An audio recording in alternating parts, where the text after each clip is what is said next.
Olá, olá, tudo bem? Como vocês estão? Neste vídeo, vou resolver o guia de estudos para o exame de seleção da Divisão de Ciências Básicas e Engenharia da Universidade Autônoma Metropolitana. Como vocês podem perceber, eu tenho o guia aqui e vou até a página 25, me parece, porque aqui temos, vejam, aqui temos uma autoavaliação e justamente eu vou explicar para vocês como resolver cada um dos exercícios da autoavaliação. Mas, evidentemente, apenas aqueles que tenham a ver com matemática ou com raciocínio matemático, olhem aqui. Eu acho que isso já era de se esperar. Vamos ter mais perguntas da parte de matemática. E é porque estamos em uma prova de ciências básicas e engenharia. Então, já era de se esperar, não é? Desde a pergunta número 13 até a pergunta 82 ou 83, são só perguntas de matemática. Então, o que eu vou fazer é colocar blocos de 10 exercícios em cada um, para que, por favor, vocês possam vê-los em ordem. Vamos começar com o exercício número 13.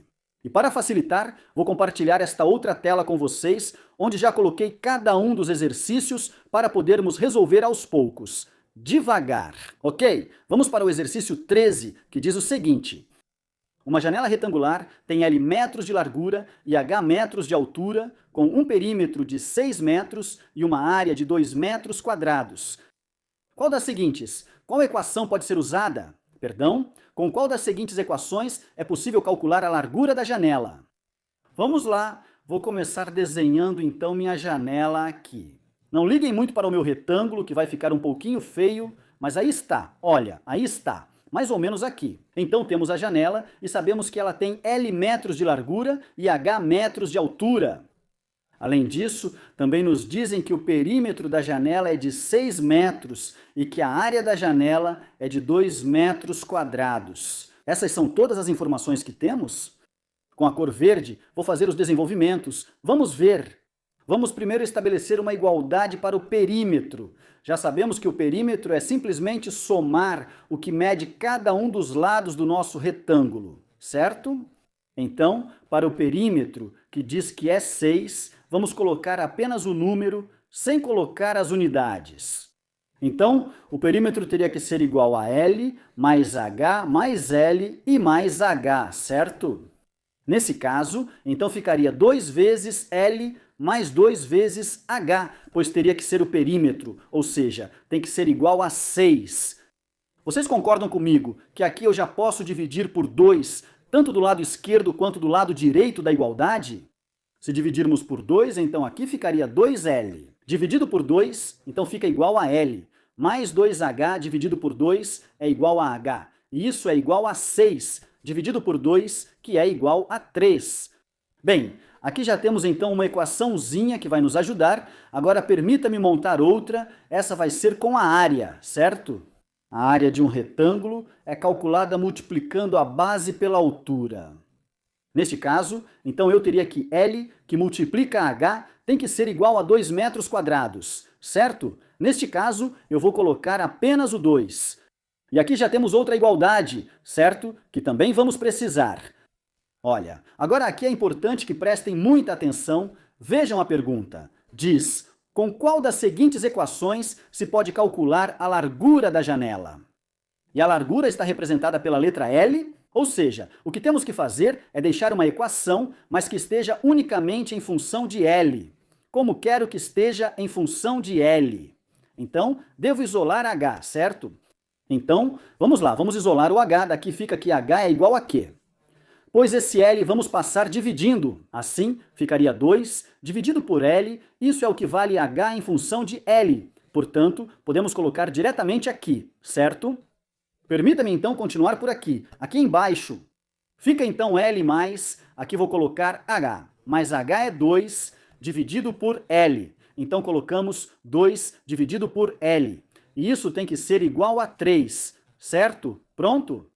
Nesse caso, é melhor multiplicar por L, tanto do lado esquerdo quanto do lado direito da igualdade. Então, deixe-me colocar aqui, de uma vez, que vou multiplicar por L. Então vamos lá, continuamos. O motivo pelo qual vou multiplicar por L é para não ficar com fração aqui, ok? Então vamos lá, multiplicamos e por L. Fica L ao quadrado mais L vezes. 2 2L dividido por L. Então só me resta o 2.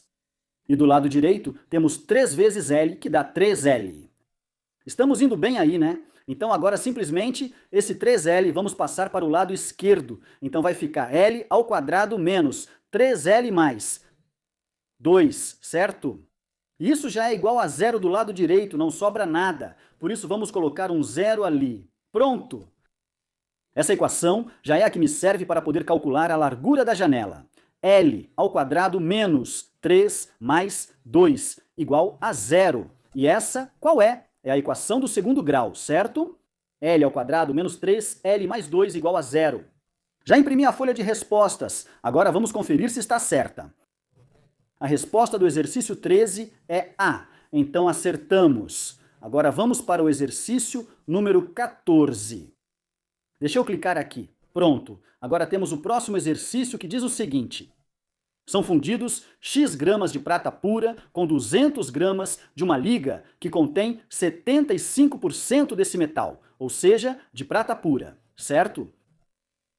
Identifique a equação que permite calcular os X gramas de prata pura para que a nova liga contenha 90% de prata. Olha, de início devo dizer que esse problema pode parecer um pouco complicado, porque tem uma informação ali que, olha, pode confundir a gente, mas na verdade é bem simples.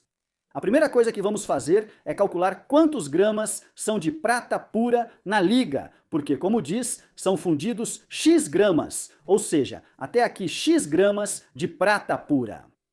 Com o quê? Na verdade, são 200 gramas de uma liga que contém 75% desse metal, ou seja, de prata pura. Então, a primeira coisa que vou fazer é multiplicar esses 200 gramas por quem? Pois por 0,75, para que eu possa descobrir quantos gramas são de prata pura nessa liga, certo? Vamos lá, então fazemos a multiplicação. Esse é simples, né? Porque temos 200 vezes 0,75. É como ter 75 vezes 2, certo? Isso dá 150. É importante que vocês saibam que vamos fazer todos os cálculos totalmente à mão, ok? Não vamos precisar de calculadora para nada.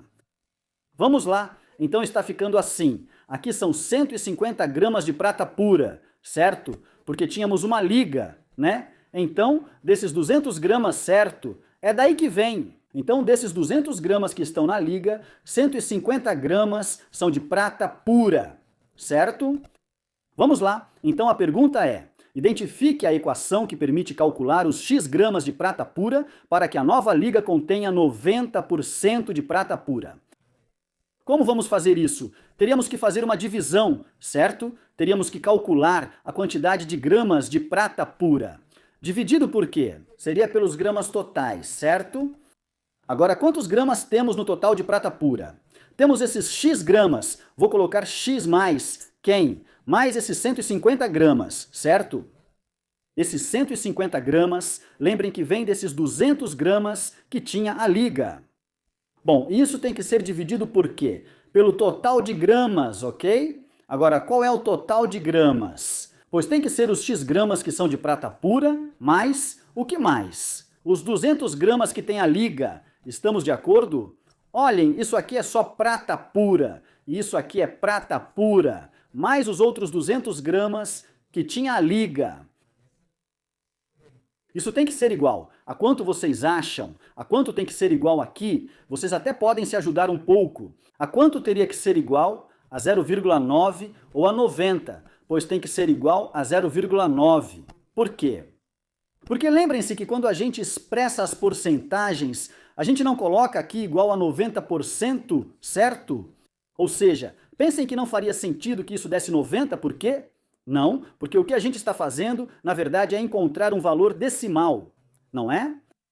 Então aqui a gente teria que colocar 0,9 e pronto. Essa seria a resposta. Só isso, não é? Vamos ver qual é. Então, seria x mais 150, esse aqui está sobre x mais 200. Aqui está, só que eu coloquei ao contrário. Igual a 0,9, pronto. Então seria a alternativa A. Os outros são parecidos, mas podemos descartar algumas coisas sem sentido. A resposta correta é a A.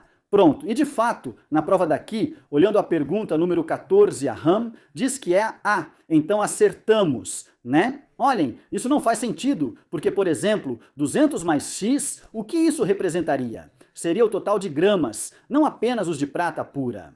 Então esse 75 mais X também não faz sentido. Por quê? Porque esse 75 é a porcentagem de prata pura que a liga tem. Então, esse não deveria estar aqui. Esse, evidentemente, também não, porque é igual a esse, e esse, bom, até poderia ser, e também o do denominador poderia ser. O problema é que aqui igualaram a 90, mas não deveria. Lembrem-se, pois estamos calculando um decimal, certo? E quando a gente interpretar esse decimal, já sabemos que o 0,9 representa 90%. Beleza, então é isso. A resposta correta é a alternativa A. Vamos para o exercício número 15, que diz: em um triângulo retângulo, um dos ângulos agudos é 10 graus maior que o triplo do outro.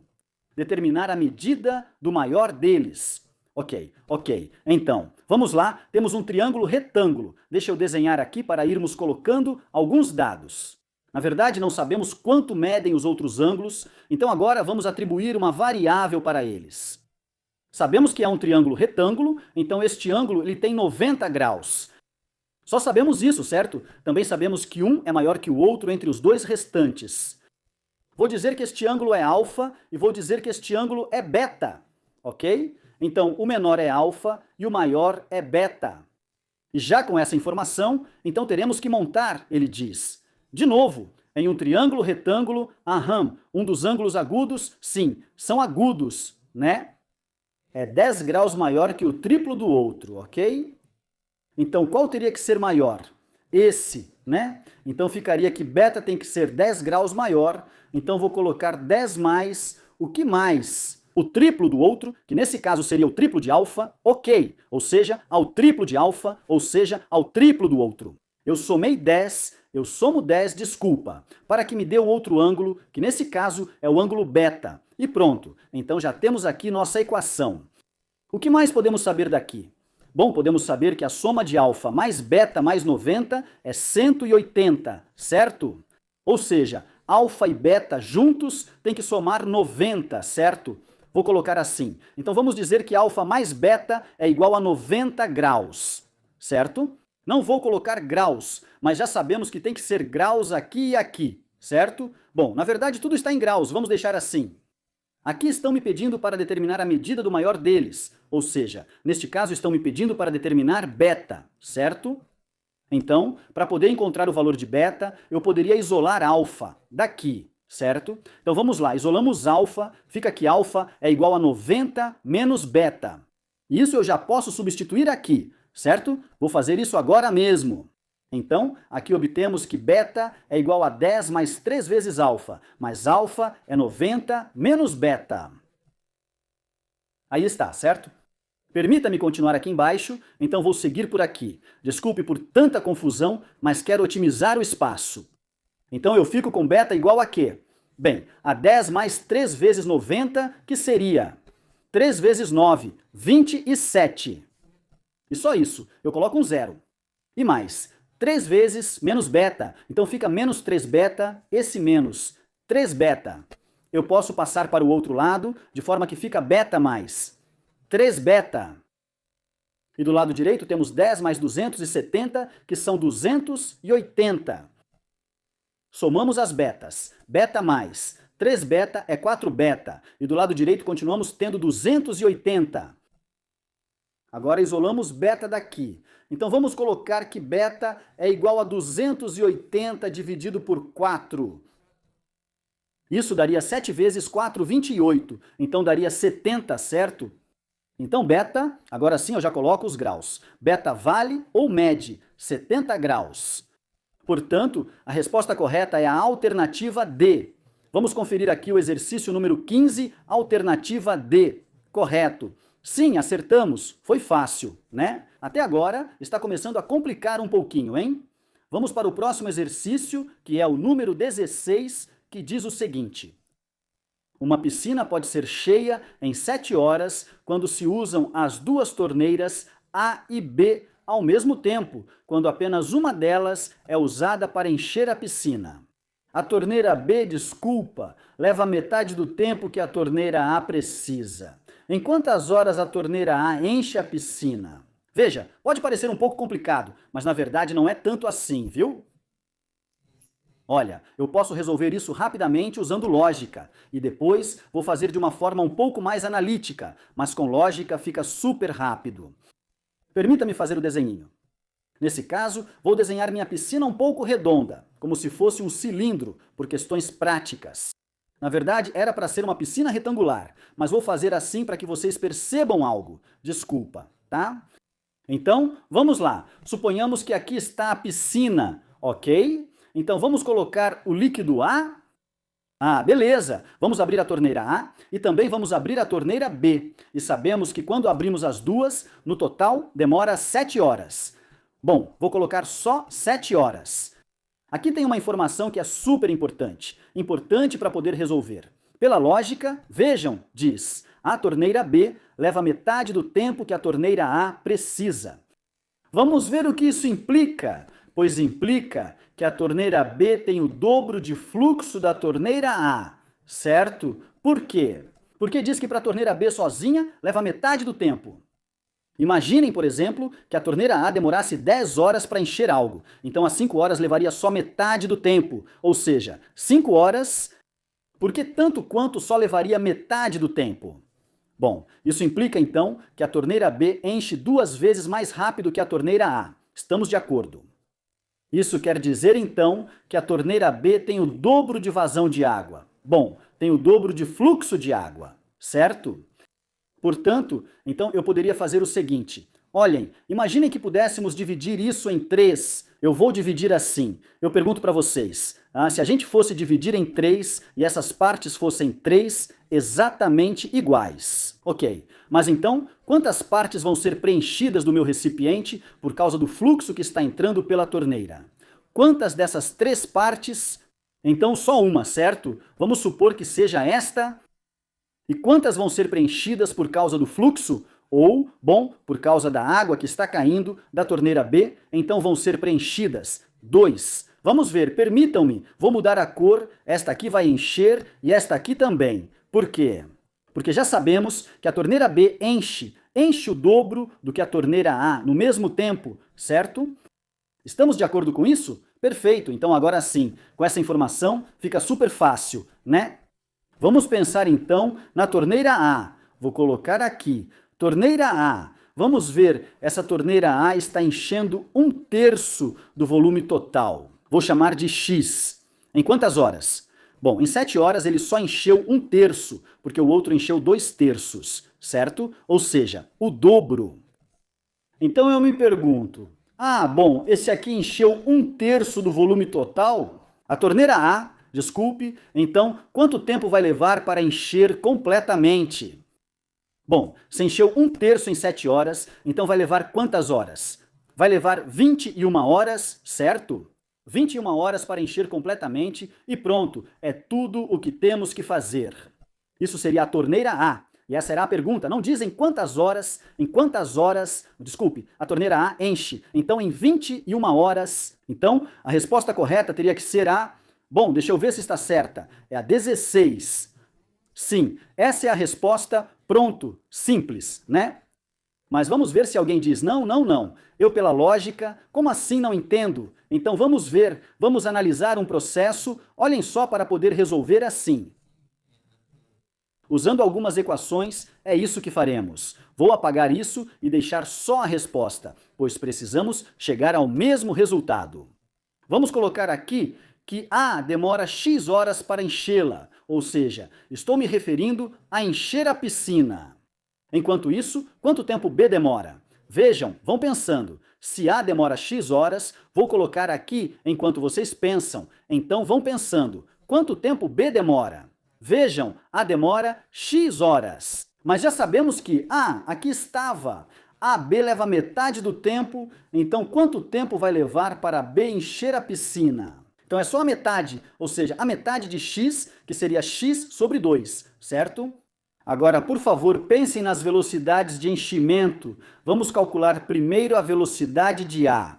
suponhamos que vamos encher novamente apenas uma piscina. Então, esse 1 eu teria que dividir por quê para encontrar a velocidade? Teria que ser pelo tempo, certo? Mas o tempo é x para a. Estamos de acordo? Vejam, estou colocando uma piscina sobre o tempo. Como deve ser para me dar a velocidade? Como seria a velocidade de A? Então, tantas piscinas por hora, certo? Tantas piscinas por hora. Então, nesse caso, se eu só quero uma piscina, teria que ser uma piscina dividida por x horas. Ok, para que já me dê unidades de piscinas por hora ou piscinas por hora. Certo? Agora vamos fazer o mesmo, mas para B. Então vamos lá, vamos calcular a velocidade da torneira B, ou seja, a velocidade de enchimento. Nesse caso, de novo teria que ser 1. Mas entre quem? Entre x, meios, desculpa, então ficaria assim. Bom, aqui pela regra dos extremos e meios, esse 2 passaria multiplicando 1 e ficaria apenas 2, e esse x ficaria aqui embaixo. Estamos de acordo. Atenção, essa é a velocidade se quisermos encher a piscina apenas com A. E essa seria então a velocidade se quisermos encher apenas com B. Ok, mas agora eu quero um fluxo que seja composto, ou seja, não um fluxo, mas sim um enchimento que seja dos dois. Portanto, eu teria que somar a velocidade de A com a velocidade de B, certo?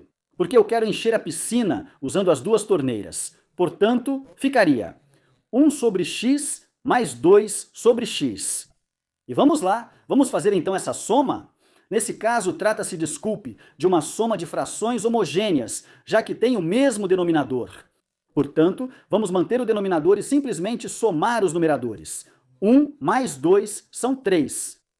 Esta aqui já estaria certa, pois é a velocidade conjunta, certo? Agora lembrem-se que nós também temos um dado para a velocidade conjunta, embora não estejam nos dando diretamente. Mas já sabemos que para encher uma piscina leva 7 horas. Estamos de acordo? Isso é uma velocidade no final das contas, né? Uma velocidade de encher uma piscina a cada 7 horas. Certo? Então essa é a velocidade conjunta, porque é isso que o problema diz. Portanto, podemos igualar isso a quem? Pois a velocidade conjunta que acabamos de encontrar, que é 3 sobre x, e pronto, então agora é só isolar e já era, né? Esse x está dividindo, vai passar multiplicando, esse 7 está dividindo, vai passar multiplicando. De tal forma que fica x vezes 1, que é x, igual a 3 vezes 7, que é 2. 1. Como podem perceber, chegamos à mesma resposta. Evidentemente, esse processo é um pouquinho mais complexo. Por isso eu dizia que era importante que vocês tentassem fazer com lógica. Mas tudo bem, eu deixo os dois desenvolvimentos para vocês e no final vocês decidem qual preferem. Agora, vamos para o próximo exercício, que diz o seguinte.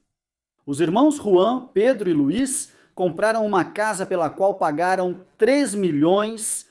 Pedro contribuiu com o dobro do que Juan e Luiz, tanto quanto Juan e Pedro juntos. Qual o percentual aproximado, atenção, aproximado do custo da casa que Pedro pagou? Vamos lá, vamos organizar tudo isso que está aí. Diz então que entre Juan, vou colocar um J, Pedro e Luiz. Então, entre os três compraram uma casa pela qual pagaram 3 milhões. Então, esses 3 é igual a 3 milhões. Olha, J é o que Juan pagou. P é o que pagou, desculpa, Pedro, e L é o que pagou Luiz, certo? É o significado de cada letra que coloquei. Depois, diz que Pedro contribuiu com o dobro do que Juan, então Pedro é igual a 2. Juan, certo?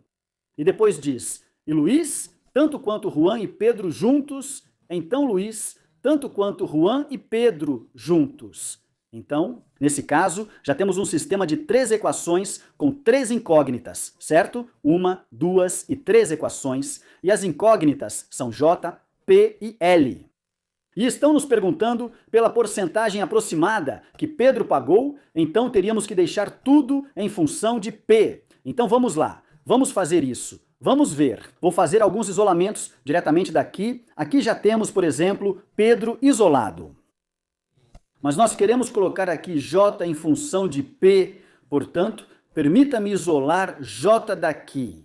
Esse 2 passaria dividindo de tal forma que fica P sobre 2 é o valor de J. E agora, só vamos substituir diretamente, em vez de colocar J, vamos colocar aqui P sobre 2, vamos ver aqui. Nesse caso, já temos quase tudo, certo? Porque L é igual a J mais P, mas já vimos que J é metade de P. Ou bem, P sobre 2, portanto, fica P sobre 2, que é esse J mais P.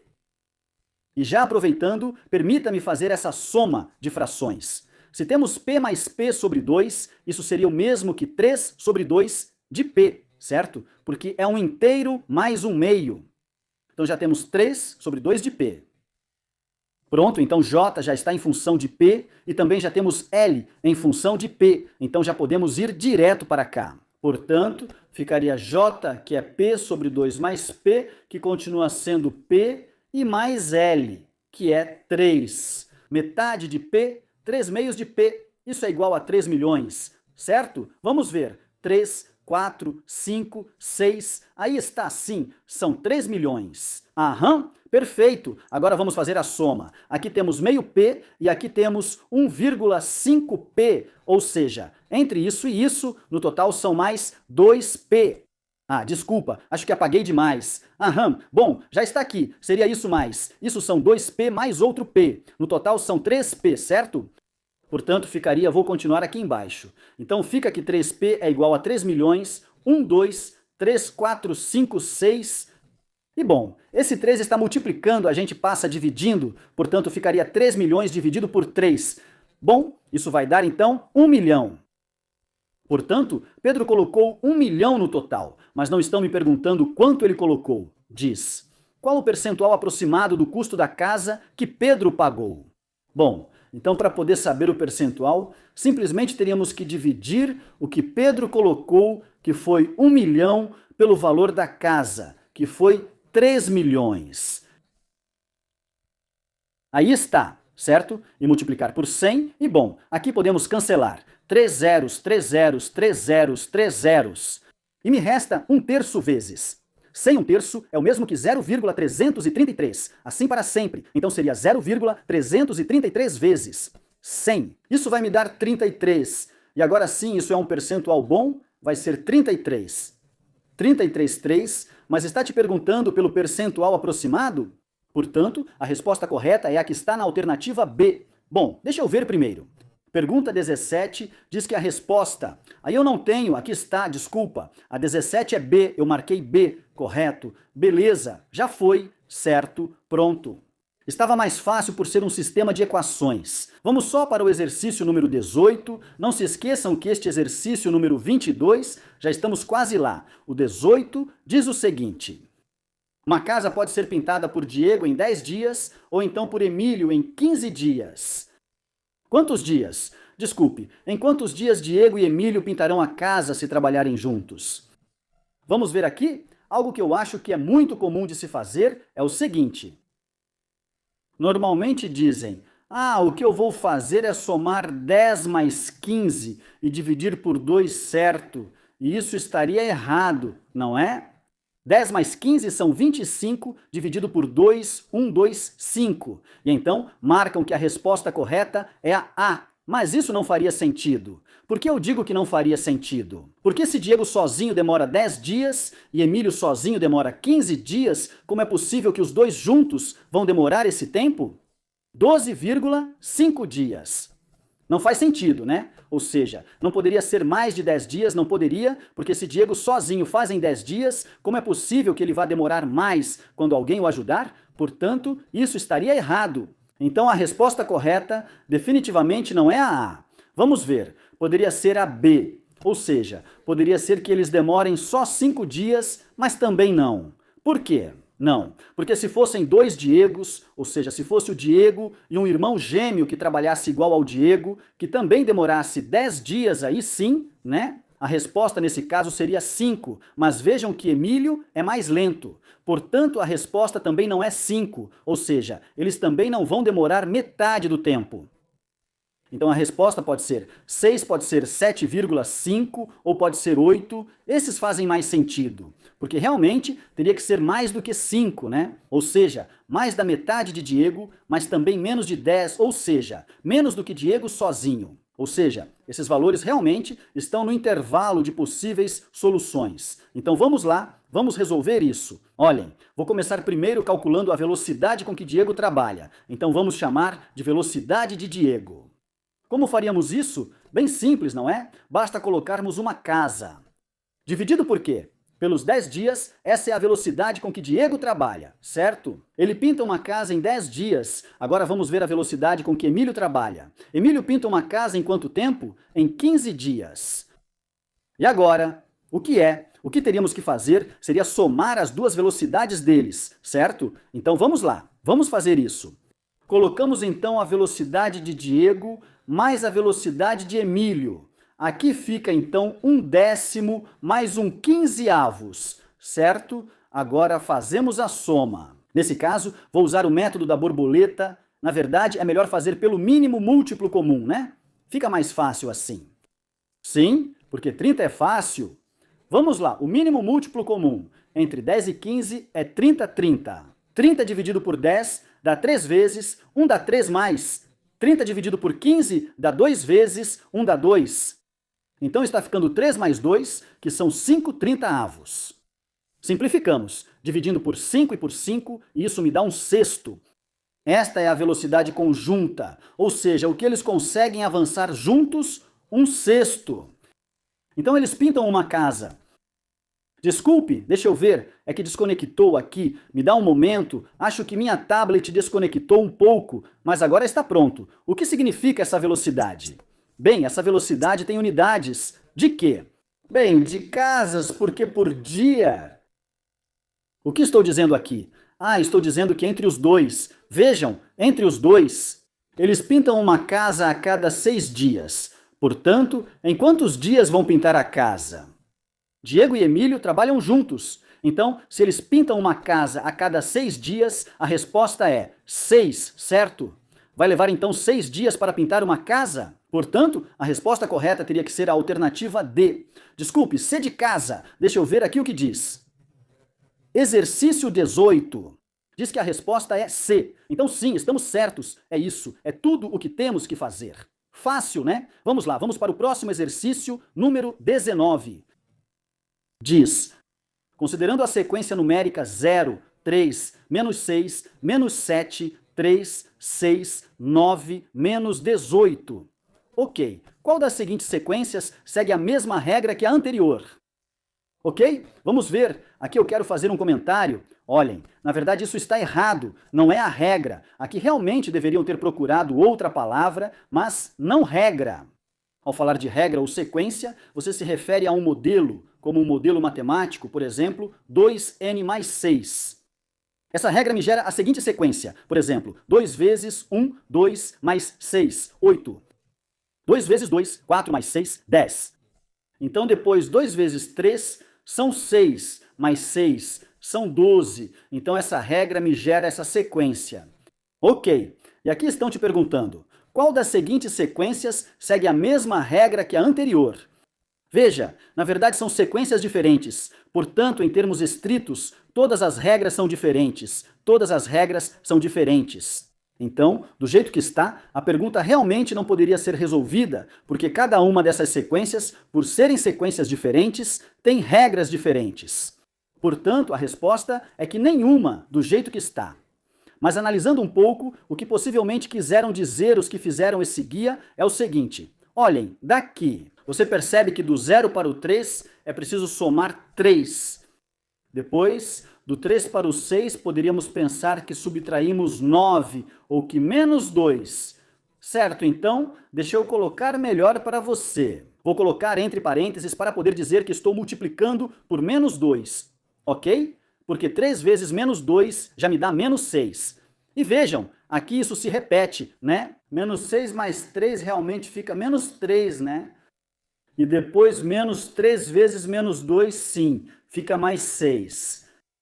E depois menos 6, desculpa, 6 mais 3. E finalmente 9 vezes menos 2, sim, dá menos 18. Então, o que esse problema quer é que você veja qual dessas sequências se comporta igual a esta. Ou seja, é preciso repetir o procedimento para obter o próximo termo, mas isso não é regra. Lembre-se, cada modelo matemático tem sua própria regra. Por quê? Simplesmente porque são sequências diferentes, ok? Ou seja, não pode haver duas sequências que tenham a mesma regra. Não, isso não pode, mas há sequências que realmente se comportam da mesma forma, ou seja, que seguem. Vamos pensar assim, com o mesmo padrão. Vamos identificar rapidamente qual é o padrão deste aqui, para ver se já coincide diretamente. Vou marcar com a cor verde. Este aqui, do 0 para o menos 3 segundo, isso teria que ser somar 3, certo? Mas isso não é verdade. Então, de cara, esse já não serve. Por quê? Porque 0 mais 3 não me dá menos 3. Ou seja, na verdade teria que ser aqui 0 menos 3, mas aí já não bate. Portanto, essa não é tão simples assim. Vamos ver, essa aqui do menos 1 para o 2, do menos 1 para o 2. Se tem que somar 3. Ok, do 2 para o menos 4, certo, aqui está certo. Se tem que multiplicar por menos 2. Do menos 4 para o mais 8, esse já não, né? Porque do menos 4 para o mais 8, não basta só somar 3. Do menos 4 para o mais 8, tem que somar quanto? Mais 12, né? Então esse também não é. Vamos ver, vai que nenhuma é, né? Mas deveria ser alguma. Vamos continuar. Do menos 5 para o menos 2, tem que somar 3 a RAM. Do menos 2 para o 4, tem que multiplicar por 2, tudo certo. Do 4 para o 7, tem que somar 3. Tudo certo. E do 7 para o menos 14, tem que menos 2. Aí está. Esse é mais 3. Menos 2, mais 3, menos 2. Bom, mais 3 vezes menos 2, mais 3 vezes menos 2. E essa que está aqui, quero que vejam que realmente segue o mesmo padrão, certo? Portanto, a resposta correta teria que ser a seguinte, omitindo que isso que está aqui não deveria estar assim, certo? É importante ressaltar isso, então a resposta correta da 19 provavelmente foi a C. Sim, vejam, sim, colocaram que... desculpa, 19... sim, colocaram que a 19 era a C. Então, é isso, acertamos. Ok, vamos lá, continuamos, vamos para o exercício número 20. Diz, qual dessas associações numéricas tem uma regra diferente? É parecido com o que eu disse antes, mas essa não é a regra. Bom, quer dizer... Isso está errado, mas tudo bem, já vimos a que isso se refere, então vamos tentar identificar rapidamente qual delas tem uma regra. Eu coloco entre aspas, diferente. Então vamos fazer alguns cálculos. Vou começar pelos mais fáceis. Por exemplo, de 0 a 4 eu somo 4. Depois, de 4 a 2 eu subtraio 2, ou divido por 2. De 4 a 6 eu somo 4. E depois, de 6 para 4, também subtraio 2. Essa é bem clara, né? Deixa eu pegar essa aqui que também está fácil, né? De 2 a 6 eu somo 4. De 6 para 4 subtraio 2. De 4 para 8 somo 4. E de 8 para 6 subtraio 2. Vejam, é igual. Mais 4 menos 2, mais 4 menos 2. Então já vimos que tem que ser assim, né? Porque só tem uma que, teoricamente, é diferente. Vamos ver essa aqui. De menos 1 para 3, realmente tem que somar 4. Depois, de 3 para 1, realmente tem que subtrair 2. Depois, de 1 para 5, realmente tem que somar 4. E de 5 para 3, realmente tem que subtrair 2. Pronto, já estão 3, depois de 2. Vamos ver, vamos para uma primeira, de 5 para menos 1. De menos 5, desculpa. Para menos 1 a RAM, tem que somar 4. De menos 1 para menos 3, tem que subtrair 2 a RAM, estamos indo bem.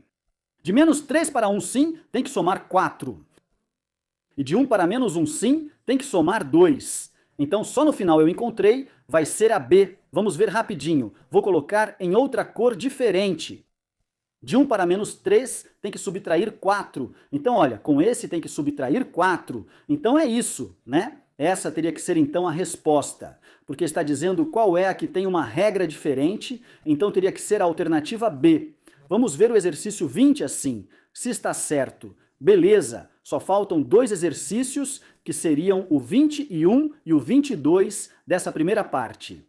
Um momento, por favor. Se ainda não se inscreveram no Matemática com Grageda, façam isso agora e ativem o sininho para não esquecer. Desculpa, o sininho para que vocês recebam as notificações e assim possam ver também a solução dos outros exercícios. lembrem que 60, me parece que eles aparecem somente neste exame de prática que a Universidade Autônoma Metropolitana apresenta para ingresso ao nível superior. Neste caso, para o Departamento de Ciências Básicas e Engenharia, ou, bom, para Ciências Básicas e Engenharia, não lembro se é assim que chamam esse departamento nessa universidade. Bem, vamos continuar. Diz, o 21, expressar o perímetro P de um triângulo equilátero em termos dessa altura, H. Ok. Vamos ver, então temos um triângulo equilátero e vamos desenhar a altura. Bom, vou colocar com outra cor. Vamos desenhar. Esta é a altura, mesmo que esteja um pouco torta, mas tudo bem, dá para entender. Esta é a altura. Vamos dizer que é. Neste caso, não sabemos quanto mede cada um dos lados, certo? Então vou dizer que cada lado mede A e mede A. Pronto, e essa é toda a informação que temos, apenas o perímetro que seria igual a mais A, ou seja, igual a 3A. Mas ele diz que não quer que eu expresse em termos de A, mas sim em termos de H. Nesse caso, não tem outro jeito a não ser aplicar o teorema de Pitágoras, porque não aplicamos o de A. E igual a base vezes altura, dividido por 2, porque se tivéssemos a base e a altura, bom, não fazemos porque não temos a área. Então não adianta realmente usar a formulinha da área, o que me serve é usar o teorema de Pitágoras. Então vamos lá, nesse caso, vou dividir meu triângulo assim, e como vocês podem perceber, aqui se formou um triângulo retângulo. Fiquem atentos só neste que estou pintando de verde, ok? Neste aqui, deste lado. Nesse caso, então, esse é um cateto, mas como isso aqui é uma altura, é um triângulo equilátero, então aqui ele divide ao meio. Ou seja, esse cateto mede A sobre 2, o outro cateto mede H e a hipotenusa mede A. Então temos tudo, certo? Então vamos lá, vamos aplicar o teorema de Pitágoras, que diz que em todo triângulo retângulo, a soma dos quadrados dos catetos. Aqui eu já estou somando os quadrados dos catetos, que é igual a quem? Ao quadrado da hipotenusa. Pronto, certo? Já coloquei o meu teorema de Pitágoras, agora o que eu vou fazer é isolar o A. O A para quê? Para que ele fique em função de H, certo? Vamos lá, vamos fazer aqui. Vamos elevar ao quadrado, ao A sobre 2. Então fica A ao quadrado, que seria A ao quadrado, sobre 2 ao quadrado, que é 4 mais. H ao quadrado é igual a A ao quadrado. Esse A ao quadrado, quartos, eu vou passar para o outro lado, de tal forma que fica H ao quadrado igual a A ao quadrado menos A ao quadrado sobre 4. Veja, é como se tivéssemos um aqui então seria 1A ao quadrado menos 1/4 de A ao quadrado, certo? Isso me daria 3/4 de A ao quadrado. Estamos de acordo? Então, aqui eu vou colocar que H ao quadrado é igual a 3/4 de quem? De A ao quadrado. Permita-me isolar o A daqui. Então, esse 4 eu vou passar para cá multiplicando e o 3 eu vou passar dividindo. De tal forma que vai ficar 4A ao quadrado sobre esse 3 já vai ser o mesmo que A ao quadrado. Agora sim, vou tirar a raiz quadrada dos dois lados. Bom, do lado esquerdo, se podemos calcular a raiz, né? Bom, não toda. A raiz de 4, sim, seria 2, mas eu vou deixar. Bom, eu vou tirar logo. A raiz quadrada de 4 é 2, então eu posso tirar, e a raiz quadrada de H ao quadrado é H. Portanto, o único que fica aqui dentro seria 1/3, né? Então eu vou colocar a raiz quadrada de quem? De 1/3. Deixa eu colocar direito de 1/3. É o mesmo que a raiz quadrada de A ao quadrado? Veja, eu vou dizer aqui que o quadrado cancela com a raiz, mas na verdade não é que se cancele realmente. A raiz quadrada de A ao quadrado, na verdade, é o valor absoluto de A. Mas deixa eu colocar assim, só para não entrar muito em formalismos, a raiz quadrada de A ao quadrado, vamos colocar que é A. Ok, beleza? Então já temos que A. Vou continuar por aqui. Então, ficamos com 2H vezes a raiz quadrada de 1/3, certo? É isso que eu tenho aqui, e agora sim já posso ir para a minha formulazinha do perímetro. Então já temos que P é igual a 3 que multiplica A, mas o A nós já resolvemos, que é 2H vezes a raiz quadrada de 1/3. Aqui a gente já pode trabalhar um pouquinho com isso de uma vez, né? 3 vezes 2 são 6, então ficaria 6H vezes a raiz quadrada de 1/3. Pronto, Já temos o P em função de H, mas pelo que vejo, vejam que não sei. Isso quer dizer que estamos errados, não quer dizer que estamos chegando a uma expressão que é equivalente, numericamente falando, ou algebricamente falando, nesse caso, já que tem letras. Precisamos trabalhar um pouco essa expressão para chegarmos a alguma delas. Ainda não sei qual, mas podemos continuar para descobrir. Algo que me ocorre é que esses 6 podemos colocar de volta na raiz, ok? Há pouco tempo tínhamos um 2 que tiramos, lembram? Ou seja, havia um 4 e tiramos como um 2. Mas agora, ao multiplicar por esse 3, já virou um 6, certo? Agora eu vou colocar esse 6. Portanto, fica que P é igual a H. Pela raiz quadrada, não se esqueçam, colocamos o 6 dentro da raiz, mas ao entrar vai virar um 3, 6. Na verdade não, já que a raiz de 3, 6 é 6, então estamos multiplicando o ao quadrado por 1, ou seja, o 3, 6 está multiplicando o 1. Por essa razão, fica então que P é igual a H, vezes a raiz de 36 terços, e é que a raiz de 36 terços, bem, é simples, né? Então ficaria H vezes a raiz de 36 terços, mas 36 dividido por 3 é 12. Agora, isso aqui já seria a resposta, mas ainda não está pronta. Não se preocupem, já estamos quase lá. Então, eu fico com o perímetro igual a H. E aqui, vejam que o 12 eu posso decompor como 4 vezes 3. Portanto, ficaria H vezes a raiz quadrada de 4 vezes 3. E agora sim, esse 4 tem raiz quadrada exata, que é 2, portanto. Fica a raiz quadrada de 4, que é 2 vezes o H, e vezes a raiz quadrada de 3. Esse vamos deixar dentro da raiz e pronto, isso já deveria estar. Agora sim, né? Vamos ver, 2H raiz de 3, 2H raiz de 3 é isso, né? Vamos ver, 2 raiz de 3 horas. Sim, é exatamente isso. Vamos ver, teria que ser a resposta do item A. Vamos ver, exercício número 2, está assim por aqui, correto? Pronto, se ficou certo, é isso que precisávamos para o exercício, já ficou um pouco mais difícil. Mas, como vocês podem perceber, estamos precisando de alguns assuntos que eu já abordei em vídeos anteriores. Vamos ver, só para esclarecer algumas coisas. E é importante dizer isso para vocês, olhem no meu canal. Eu já expliquei direitinho como se trabalha, por exemplo, perímetros, como se trabalha o teorema de Pitágoras. Já tenho também alguns vídeos onde trabalhei, por exemplo, com raízes e, de modo geral, com isolamentos de variáveis. Já fiz isso. Então, se vocês disserem hoje, eu meio que não entendi bem como ele fez, por exemplo, isso. Não se preocupem, aqui embaixo, na descrição do vídeo, vou colocar os vídeos dos temas que forem necessários para resolver os exercícios, ok? De tal forma que, se para este exercício, por exemplo, for necessário o Teorema de Pitágoras, saibam que aqui na descrição eu também vou colocar um link para os vídeos sobre o Teorema de Pitágoras. Assim, quando vocês estiverem estudando isso e travarem em alguma parte, podem assistir aos vídeos, reforçar primeiro o tema do Teorema de Pitágoras e depois voltar para que fique muito mais claro como foi resolvido, por exemplo, o exercício 21. E assim com todos os outros, evidentemente também vou colocar sobre sequências. E, bom, sobre tudo o que temos visto nesses 10 exercícios.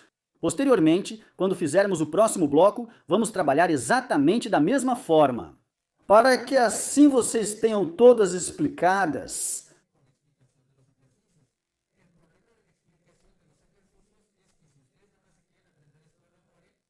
vocês possam ir para grandes possibilidades.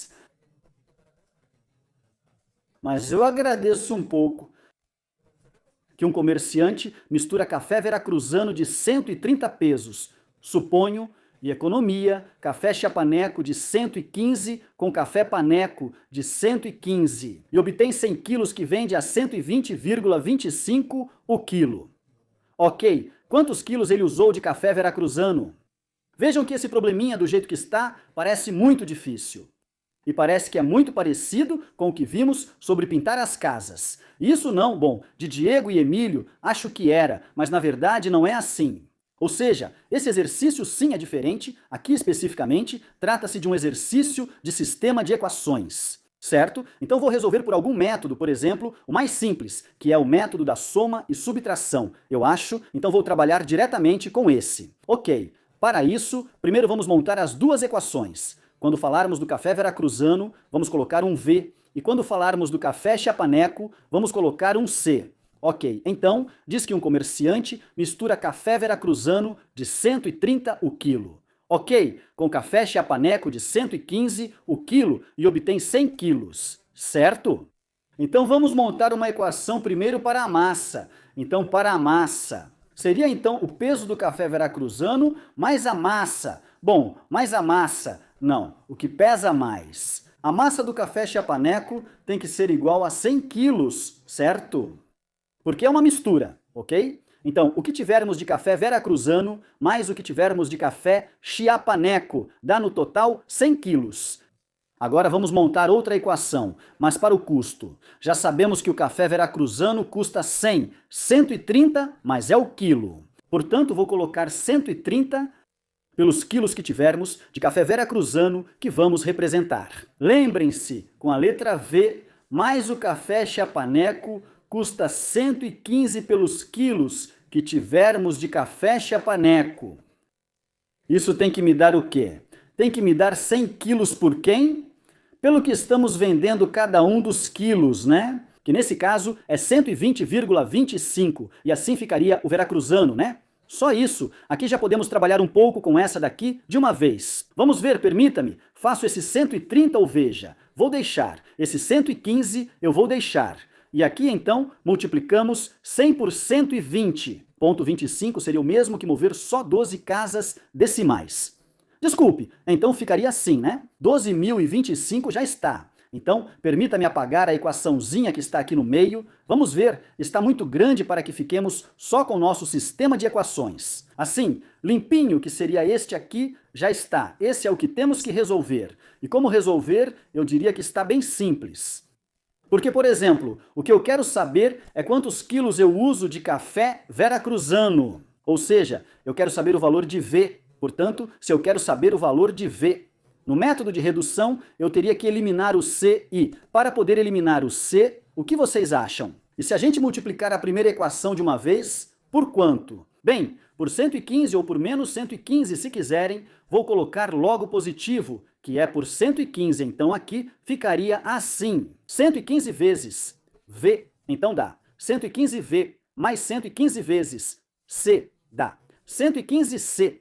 115C, isso é igual a 115 vezes 100. Então coloco o 115 e acrescento 2 zeros. A segunda equação, que, permita-me, vou subir um pouquinho, aqui era 130V mais 115C é igual a menos. A próxima equação ficou negativa, e isso me levou até lá. Perfeito! Adicionar essas velocidades de Estpask, que eu preencho ACU. Você verá os especialistas. Fevereiro ficando 11.500 menos 12.025. Vou fazer ao contrário e depois a gente inverte. Ok, já sabemos que o resultado será negativo, mas vou inverter a subtração.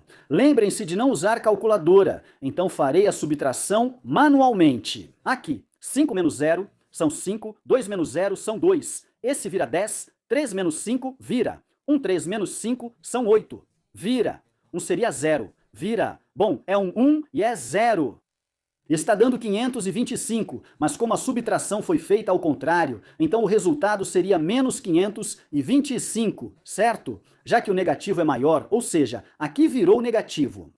Bom, aqui então ficaria que V é igual a menos 525, e esse menos 15. Vamos passar isso dividindo, então eu tenho que fazer a divisão de 525 à mão. Não se esqueçam que é por 15, esperamos que dê um número inteiro, porque aqui tem decimais. Também vamos ver o 15 no 52. Quantas vezes cabe? Esse cabe, o 15 no 52, 3, né? 33 vezes 15 são 45 para 52, faltam 7 a RAM. E baixamos o 5, o 15 no 7, 5 cabe. 5 vezes certo? Sim. 5 e 5 vezes. 5 são 7, 5 para 7. 5, 0? Então está dando que os quilos de café veracruzano são 35, né? Isso vem dessa divisão e pronto. 35 quilos, aí está. Portanto, a resposta correta é a de me diga que sim. Vamos ver o exercício 2222, a de sim. Já está perfeito. Então pronto, com isso estamos terminando essa primeira parte. Eu sei que o vídeo ficou um pouco longo, mas isso é normal, né? Porque é importante explicar bem, com detalhes. Os outros exercícios, eu digo para vocês, vamos fazer no próximo vídeo. Do exercício número 23 até o 32, e depois fazemos mais 10, depois mais 10. E assim, até terminarmos todos os exercícios que estão relacionados com raciocínio matemático ou matemática. E bom, agora sim, isso foi tudo por hoje. Não se esqueçam, por favor, de se inscrever no canal para que assim não percam os vídeos que vou estar postando e também todo o restante do conteúdo que já tenho para vocês. Lembrem-se que é de graça. Nos vemos na próxima, se cuidem e comportem-se. Tchau!